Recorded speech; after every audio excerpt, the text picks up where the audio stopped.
अरे रद्द करा, रद्द करा। या ठिकाणी आपण जो आणा ह्या सगळ्या गोष्टी आहेत, म्हणजे अन्याय होतच असतो, परंतु अन्यायाला तुम्ही किती वाचा फोडता याला महत्व आहे। आणि म्हणून या ठिकाणी जर आपल्यावर अन्याय झाला तर त्यासाठी पेटून उठावं लागतं, आणि ती भावना या ठिकाणी सर्व शिक्षक पदाधिकारी करत आहेत।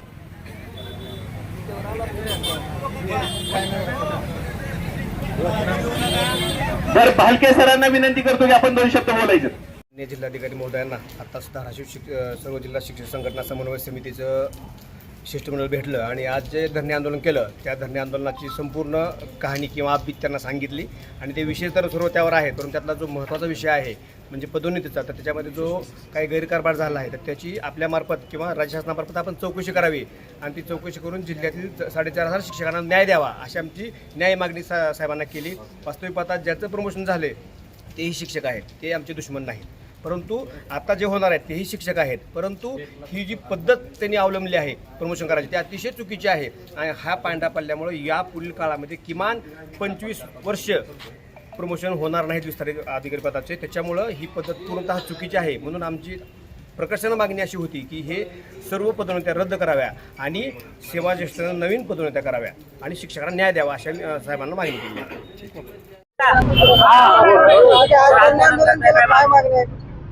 धाराशिव जिल्हा परिषदेच्या शिक्षण प्रशासनानं गेल्या 3 जुलै रोजी आपल्या जिल्ह्यामध्ये शिक्षण विस्तार अधिकारी पदाच्या पदोन्नती केलेल्या आहेत। या पदोन्नती जिल्ह्यातले जे सर्वात ज्युनियर शिक्षक आहेत त्या ज्युनियर शिक्षकांना ही पदोन्नती दिलेली आहे आणि सिनियर शिक्षक आहेत त्यांना केंद्र प्रमुख मुख्याध्यापक किंवा वंचित ठेवलेला आहे। खऱ्या अर्थानं या प्रमुख मागणीसाठी हे धरणं आंदोलन आम्ही करत आहोत। त्याचबरोबर गेल्या 20 वर्षापासून या ठिकाणी शिक्षकांच्या निवड श्रेणीचा प्रश्न प्रलंबित असताना 20 वर्ष झालं तो प्रश्न सोडला नाही आणि अगदी 3 दिवसामध्ये 1 तारखेला कोर्टातनं स्टे दिला, 2 तारखेनं त्यांनी सरकारी वकिलाला मॅनेज करून त्या ठिकाणी स्टे उठवला आणि संध्याकाळी रात्रभर प्रक्रिया राबवली। शिक्षकांनी जे आक्षेप नोंदवलेले होते या पदोन्नतीच्या बाबतीमध्ये एकाही आक्षेपाला त्यांनी सविस्तर उत्तर दिलं नाही किंवा सुनावणी घेतली नाही। कुठलीही सुनावणी न घेता 3 तारखेला हे त्यांनी पदोन्नतीची प्रक्रिया राबवली। त्यानंतर आम्ही 3 तारखेपासून या ठिकाणी प्रशासनाला विनंती करतोय, अर्ज देतोय आणि लोकप्रतिनिधीला सुद्धा यांनी अंधारात ठेवलेला आहे आणि लोकप्रतिनिधीची दिशाभूल केलेली आहे। आणि खऱ्या अर्थानं जे 16 लोक आहेत या 16 लोकांनी जी पदोन्नती घेतलेली आहे याच्यामध्ये मोठ्या प्रमाणामध्ये अनियमितता आहे, त्याचप्रमाणे यामध्ये गैरकारभार सुद्धा झालेला आहे।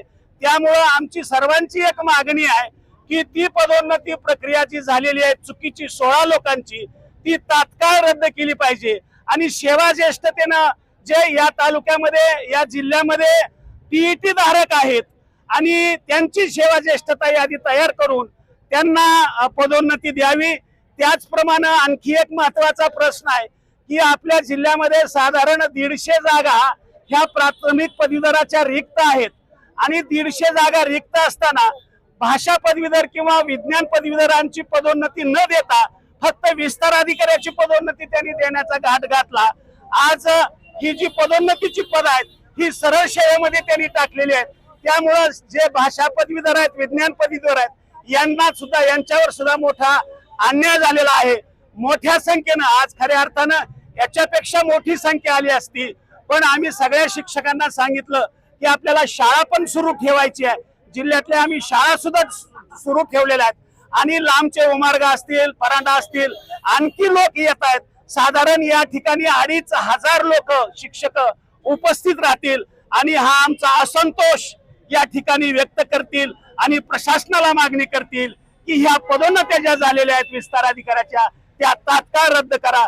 भविष्यामध्ये जर त्यांनी नाही रद्द केल्या तर निश्चितपणाने आम्ही पुढची दिशा सुद्धा साखळी उपोषण करू आणि राज्य शासन जे आहे राज्य शासनाकडे सुद्धा हे निवेदन आम्ही रीतसर मार्गाने पाठवत आहोत। जे आहे त्याच्यामध्ये जे आक्षेप नोंदवलेले होते शिक्षकांनी त्या आक्षेपाची जी पूर्तता किंवा सुनावणी घेणं अपेक्षित होतं ती सुनावणी प्रशासनाने घेतलेली नाही। जिल्हा शिक्षण विभागाचा जर सीसीटीव्ही चेक केला तर संध्याकाळच्या कारभार जे झालेले आहेत 2 तारखेला संध्याकाळी आपल्या सगळ्या निदर्शनास येतील, पण कंट्रोलिंग त्यांच्याकडे असल्यामुळं हे बाहेर मिळत नाही. बाहेर गेल्या 3 जुलैला अतिशय चुकीच्या पद्धतीनं धाराशिव जिल्हा परिषदेमध्ये शिक्षण विस्तार अधिकाऱ्यांची पदं भरली गेली पदोन्नतीनं. या पदोन्नती संदर्भामध्ये शासनाचं 16/2/24 एक पत्र आहे आणि त्या पत्रामध्ये स्पष्ट लिहिलंय की वर्ग 3 आणि श्रेणी 2ची पदं 10/6/24च्या अधिसूचनेमध्ये बदल केल्याशिवाय ते भरण्यात येऊ नये. ज्यावेळेस ही बाब आम्ही त्यांना निदर्शन आणून दिली त्यावेळेस त्यांनी ती मान्य केली नाही. याच्यामध्ये या 14च्या अधिसूचनेमध्ये विस्तार अधिकारी श्रेणी 3च्या अजूनही शासनाने बदल केलेला नाही आणि ही पदं भरू नका असे आदेश असताना सुद्धा या जिल्हा परिषदेची पदं भरली आहेत. दुसरा मुद्दा असा आहे, विधानसभेच्या उपसभापती पदांनी सुद्धा या धाराशिव जिल्ह्याच्या आणि राज्यातल्या सर्व मुख्य कार्यकारी अधिकाऱ्यांना पत्र दिलं होतं की शासनाच्या सविस्तर गाईडलाईन आल्याशिवाय ही पदं तुम्ही भरू नका. तरी सुद्धा यांच्या पत्राला हरताळ पाडून त्याला केराची टोपली दाखवून या प्रशासनाने ही पदं भरली आहेत. त्यानंतर दुसरा एक अतिशय महत्वाचा प्रश्न आहे, एक शाळा एकत्रीकरण. शासनाचं पत्र आहे की ज्या ठिकाणी एकाच प्रीमासिस मध्ये मुलींच्या वेगळ्या आणि मुलांच्या वेगळ्या शाळा भरतात त्या दोन्ही शाळा एकत्र करा आणि या शाळा एकत्र करायला आमचा विरोध नाहीये. परंतु यांनी सरसगट ज्या ठिकाणी एका प्रीमासिस मध्ये मुलांच्या आणि मुलीच्या एकत्र भरतात त्या शाळा सगळ्या शाळा 4-5 शाळा एकत्रित करून त्यांनी इथं त्याचं एकत्रीकरण करून या 56 शाळा या धाराशिव जिल्ह्यातल्या प्राथमिक शाळेतील मुलांना यांनी वंचित ठेवलेला आहे. त्याचबरोबर 1997ला धाराशिव जिल्ह्यातल्या सर्व शिक्षकांनी 1 दिवसाचं वेतन सावित्रीबाई फुले योजनेसाठी दिलेलं होतं. त्याचे त्यावेळी जवळपास 1.5 कोटी रुपये जमा झाले होते. आता जवळपास त्याला 27-28 वर्ष झाले. 28 वर्षामध्ये त्या 1.5 कोटीचा हिशोब, ते पैसे कुठे आहेत, कुणाच्या खात्यावर आहेत आणि त्याच्या पैशाचा विनियोग काय केला याचा हिशोब जिल्हा प्रशासनाने आम्हाला दिलेला नाही. त्याचबरोबर आम्ही कोविडच्या याच्यामध्ये जवळपास 1 कोटीचा निधी आम्ही धाराशिव जिल्ह्यातल्या शेतकरी कुटुंब प्रकल्पग्रस्त असतील किंवा अन्य त्यावेळेस कोविडच्या माध्यमातून जे ऑक्सिजन प्लांट आवश्यक होता त्यासाठी आम्ही ते पैसे जमा केले होते. ते सुद्धा पैसे अजून आतापर्यंत आम्ही मागणी करून जवळपास यासाठी कलेक्टर साहेबांनी सर्व शिक्षक संघटनाच्या 11 मीटिंग घेतल्या. त्याच्यामध्ये ठरलं अनेक वेळेस, पण त्या ठरल्यापर्यंत त्यांनी कारवाई केलेली नाही आणि म्हणून या जिल्हा परिषदेमध्ये अतिशय अनागोंदी कारभार आहे. अतिशय नियमांच्या विरुद्ध राहून ही जिल्हा परिषद काम करत आहे. एकाच बाजूला प्रशासन गतिमान म्हटलं जात आहे आणि 30 वर्ष प्राथमिक शिक्षकांना निवड श्रेणी दिली जात नाही. 12 वर्ष होऊन 4-5 वर्ष झाली तरी सुद्धा त्यांना वेतन चट्टोपाध्याय वेतन श्रेणी दिली जात नाही. आणि म्हणून संबंध राज्यामध्ये ज्यावेळेस 2005च्या पूर्वीच्या जाहिरातीमध्ये जे नियुक्त झालेले शिक्षक आहेत त्यांना जुनी पेन्शन योजना लागू करा अशी शासनाने आदेश काढलाय. तरी सुद्धा आम्ही गेल्या 4 वर्षापासून या प्रश्नाशी आता ही आमची मागणी आहे की हे सगळ्या मागण्या आमच्या मान्य झाल्या पाहिजे आणि जर या शासनानं जिल्हा परिषदनं ह्या पदोन्नत्या रद्द नाही केल्या तर भविष्यामध्ये आम्ही टप्प्याटप्प्यानं एक तर त्याच्यानंतर आम्ही साखळी उपोषण करणार आहोत आणि त्यानंतर आमरण उपोषण. मागणी आहे आणि काय निवेदन दिलं? आजच्या या निवेदनामध्ये सर्व संघटना एकत्र आहेत. सर्व संघटना एकत्र येण्याचं अनेक वेळा एकत्र आल्या, परंतु आताही या विस्तार अधिकारी पदोन्नतीच्या बाबतीत एकत्र आलेल्या आहेत सर्व संघटना. विस्तार अधिकारी पदोन्नती यांनी 2 तारखेला रात्री 7च्या नंतर नोटीस पाठवली. नोटीस पण कार्यालयीन प्रक्रियेद्वारे पाठवली नाही, व्हॉट्सअप करवी प्रत्येकाच्या ग्रुपवरती पाठवली गेली आणि संध्याकाळी 7च्या नंतर पाठवलेली नोटीस उद्या या म्हणून सांगतात प्रमोशनसाठी आणि दुसऱ्या दिवशी 3 तारखेला प्रमोशन करतात. त्याचे आक्षेप आलेले आक्षेपाचे निराकरण केलेलं नाही.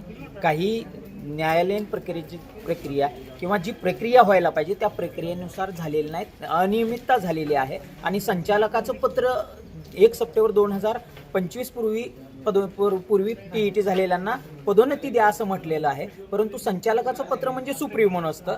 संचालकाचं पत्र सकाळी वेगळं निघू शकतं, दुपारी वेगळं निघू शकतं. परंतु शासन निर्णय काय सांगतो तर शासन निर्णय हा सुप्रीमो असतो आणि शासन निर्णय सांगतोय सेवा ज्येष्ठता लागली पाहिजे, पात्र शिक्षकांची सेवा ज्येष्ठता लागली पाहिजे. आम्हीही पात्र आहेत, आम्हीही TET पात्र आहेत. परंतु 1 सप्टेंबर 2025च्या अगोदर प्रमोशन दिलं गेलं, त्याच्यामुळे ते 16 जण डायरेक्ट विस्ताराधिकारी झाले आणि आम्ही TET पात्र असताना सगळे सिनियर लोक त्या वंचित राहिलो आणि सेवा ज्येष्ठता डावलली गेली. हा मोठा अन्याय झालेला आहे.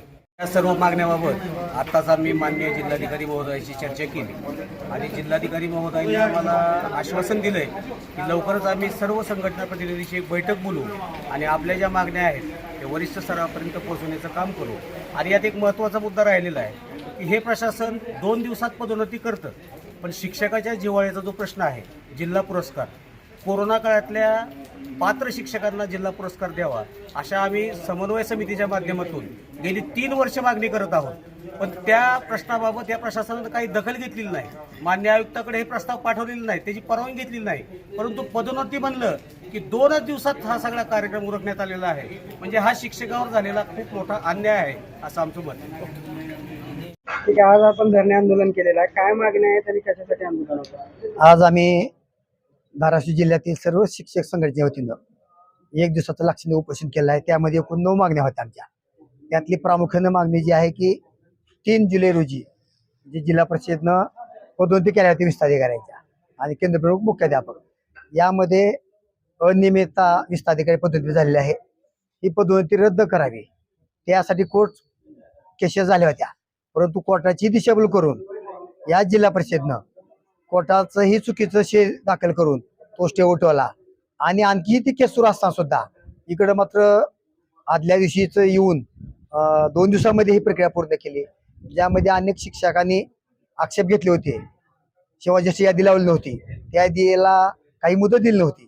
त्यामुळे अनेक तक्रारी असताना ही घाईगडबडीमध्ये ही पदोन्नती केली आहे.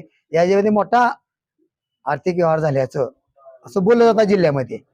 त्यामुळं शिक्षक सर्व संघटनांनी एकत्र येऊन शेवटी पदोन्नती ही शिक्षकांनाच होत असते, परंतु तिथं जर नियम डावला जात असेल ही नैसर्गिक न्याय तत्वाच्या दृष्टीनं सेवाज्येष्ठ शिक्षकांना, ठीक आहे, TET धारकांना द्यावं ही जरी पत्र असलं, आमची मागणी तीच होती की आज TET धारक जे आहेत त्या सर्वांना सेवाज्येष्ठ लावून पदोन्नती करावी, पण ती डावलेली आहे. ती मुख्य मागणी होती.